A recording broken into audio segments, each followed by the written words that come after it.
Bonjour à toutes, bonjour à tous, bienvenue dans votre rendez-vous de la mi-journée, bienvenue dans Quel temps ? Au programme aujourd'hui, vous allez voir que les innovations ne manquent pas dans le secteur de l'éolien avec des éoliennes d'un genre nouveau. Ensuite, dans notre reportage, nous irons visiter un chantier pharaonique, le contournement de Couvain. Quel impact peuvent avoir ces aménagements importants sur l'environnement ? Réponse dans notre reportage et puis nous prendrons le temps aussi d'observer la planète depuis l'espace grâce au satellite Sentinelle avec un zoom sur le Pacifique Sud. Comme d'habitude, dans Quel temps ? Nous nous intéresserons à la couleur du ciel avec notre bulletin météo et puis à vos photos aussi avec le coup d'œil en fin d'émission.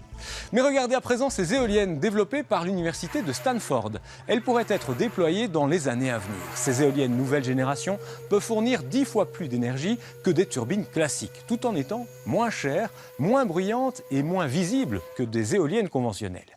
L'efficacité des éoliennes classiques à axe horizontal diminue si elles sont placées trop proches les unes des autres. A l'inverse, ces nouvelles turbines possèdent un axe vertical leur permettant de tirer parti des turbulences générées par des éoliennes placées à proximité. Séparément, leur rendement est inférieur à celui d'une éolienne conventionnelle, mais placées proches les unes des autres, leur production d'électricité augmente. Pour une même surface, elles peuvent ainsi produire plus d'énergie tout en limitant fortement la pollution sonore et visuelle.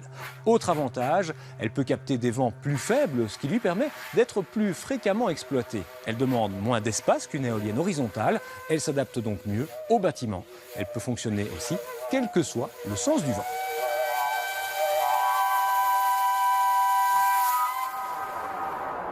Le contournement de la ville de Couvain est un des plus gros chantiers routiers du moment. Les premiers coups de pelleteuse ont eu lieu en 2011 et les derniers sont programmés pour 2019. Des travaux pharaoniques qui ne sont pas sans conséquences pour la faune et la flore de la région.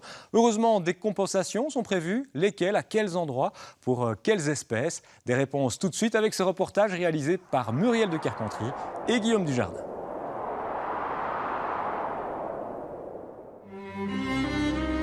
Une cicatrice géante au milieu des forêts. Un chantier colossal avec au final 14 km d'autoroute pour contourner la ville de Couvain. Un espace que connaît par cœur ce contrôleur de chantier. Il nous a accompagnés sur cette zone en pleine mutation, dont l'écho dépassera nos frontières. Le chantier sur lequel nous nous trouvons s'inscrit dans un projet grandiose qui est européen et donc qui se situe dans le fait de relier Reims à Amsterdam. Avec ses allures de piste d'envol pour camions et voitures, ce contournement béant laissera forcément des traces sur l'environnement. Limiter ses impacts, voire compenser les dégâts causés, est une obligation légale inscrite dans le permis de bâtir. Jean Laroche du département Nature et Forêt est sur ce dossier depuis 5 ans. Passer à l'identique, c'est pratiquement impossible. On ne sait pas retrouver ce qui était anéanti. Si je pense par exemple ici au site sur lequel nous sommes, qui est une zone bocagère à l'origine, eh bien l'idée est de recréer un bocage très important par la replantation de réseaux de haies et de réseaux d'alignement d'arbres ainsi que de vergers, en plus grand nombre que ce qui existait à l'endroit impacté par l'autoroute. Derrière ces premiers soubresauts de nature, on trouve la portion d'autoroute inaugurée en octobre dernier. Au total, 300 000 arbres seront plantés.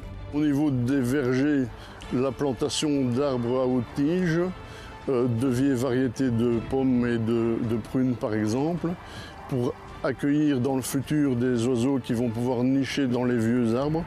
Et ces arbres évidemment sont importants parce qu'ils sont à la fois mellifères et producteurs de fruits, ce qui est important pour la faune.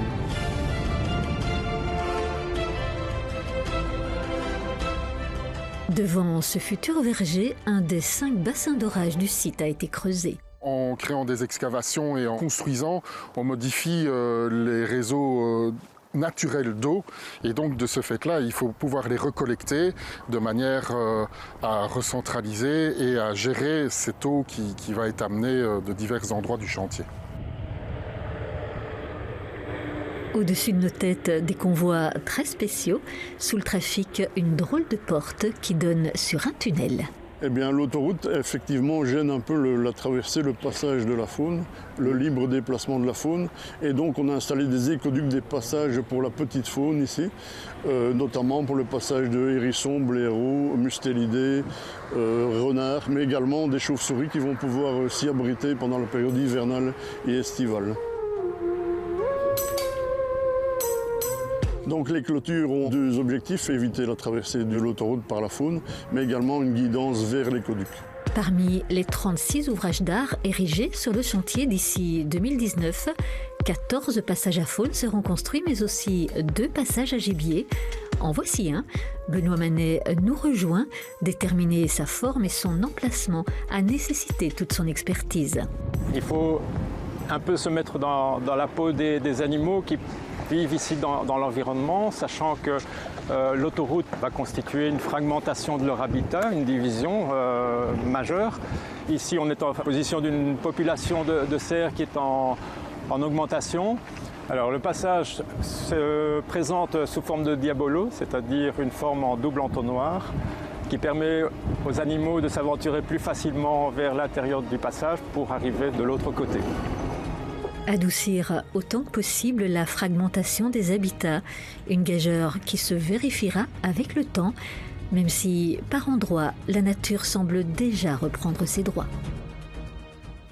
Direction l'espace à présent grâce à l'Agence spatiale européenne et à sa flotte de satellites Sentinelle. Il participe au programme Copernicus de l'Union européenne, programme européen de surveillance de notre planète. Les satellites Sentinelle nous offrent chaque semaine des images exceptionnelles et aujourd'hui, nous vous emmenons dans l'océan Pacifique Sud, à hauteur de la République des Fidji, qui a récemment assuré la présidence de la conférence des parties sur le climat, la COP23, qui s'est déroulée à Bonn en novembre dernier.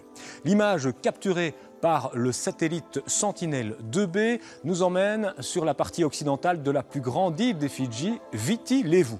Le long des côtes, on distingue les récifs coralliens. Ce sont ces taches bleutées, turquoises, caractéristiques qui se détachent nettement.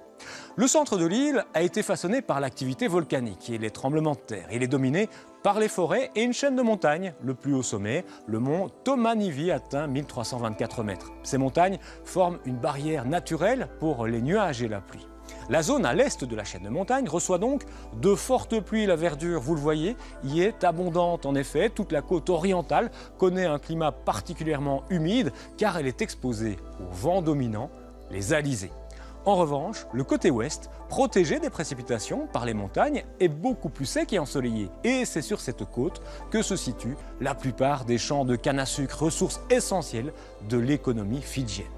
L'île de Viti Levu compte une population de 600 000 personnes et on y trouve aussi un autre résident, l'une des plus grandes espèces d'insectes, le scarabée géant fidjien à longue corne. L'île est le seul foyer connu de ce coléoptère qui peut atteindre jusqu'à 15 cm de long, sans compter les antennes et les pattes. L'archipel des Fidji est menacé par le changement climatique. Avec l'élévation du niveau de la mer, les zones côtières basses des plus de 300 îles risquent d'être submergées. Les instruments transportés par les satellites permettent une surveillance de la situation en mesurant en permanence l'élévation du niveau de la mer et les différentes variables climatiques.